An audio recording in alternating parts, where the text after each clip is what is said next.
Здравствуйте, в эфире обзор чрезвычайных происшествий, в студии Юрий Осипов. Полицейские раскрыли кражу мобильного телефона у посетительницы сауны в Якутске. Пока женщина находилась в парилке, у нее пропали 2 телефона, оставленные без присмотра в раздевалке. Вором оказался безработный 40-летний уроженец Среднеколымского района. Задержанный пояснил, что, будучи в нетрезвом состоянии, проходил мимо сауны и заметил открытую входную дверь. Проникнув в здание и воспользовавшись отсутствием посетителей, он тайно похитил 2 телефона, которые лежали на тумбочке. После чего просто покинул помещение. Похищенное он продал. В его отношении возбуждено уголовное дело. Телефоны часто становятся целью злоумышленников. Еще один случай произошел в Аймиконском районе. Не смог воспользоваться и уничтожил. Полиция раскрыла кражу телефона на детской площадке.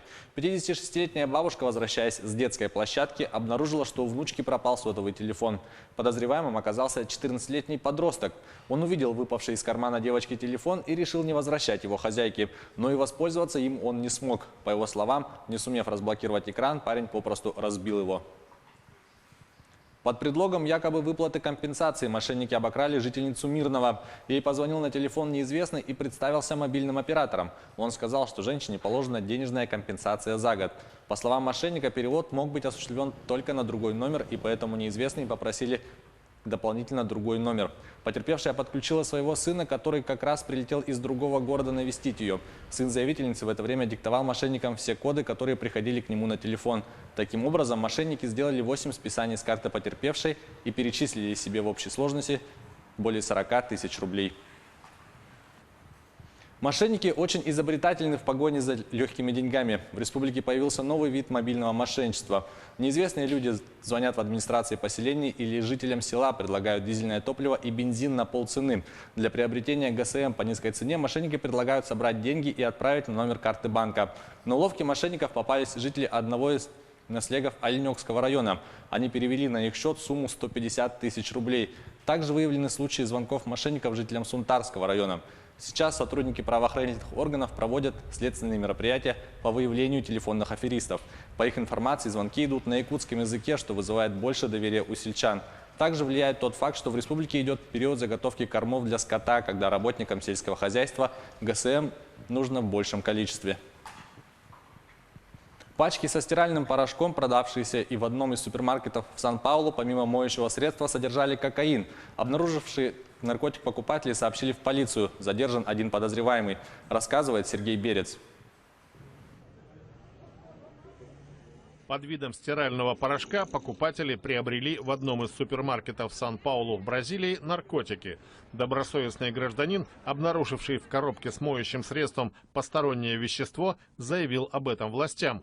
Как сказал начальник местной полиции Оливио Лира, анализы показали, что в стиральном порошке задержанный наркодилер прятал упаковки с кокаином. Подозреваемый загружал коробки с порошком в свою машину. Когда приехала полиция, он попытался скрыться и во время погони протаранил несколько автомобилей. Далеко ему уйти не удалось. В машине злоумышленника были обнаружены 32 коробки со стиральным порошком и с довеском из 2 упаковок кокаина в каждой.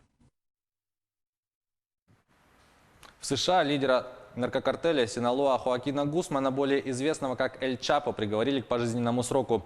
Подробности в репортаже Татьяны Гамозовой. Хоакин Гусман, более известный как Эль Чапо, то есть коротышка, приговорен к пожизненному заключению без права на досрочное освобождение. Такое решение в среду вынес суд в США. В феврале Гусмана признали виновным по 10 статьям. 62-летний Эль Чапо считается наиболее влиятельным наркобароном в мире.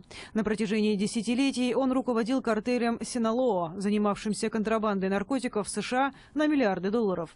Он дважды сбегал из самых охраняемых тюрем в Мексике, в последний раз прямо из камеры через специально вырытый туннель. Когда Эль Чапо вновь поймали, его не стали сажать в конкретную тюрьму, а перевозили с места на место, чтобы избежать еще одного побега. В итоге мексиканские власти договорились об экстрадиции главы Синалоа в Соединенные Штаты, при условии, что для него не станут требовать смертной казни. На процессе в Нью-Йорке федеральный судья Брайан Коган заявил, что причиненное Гусманом зло буквально ошеломляет. Это была рубрика «Чрезвычайные происшествия». Берегите себя.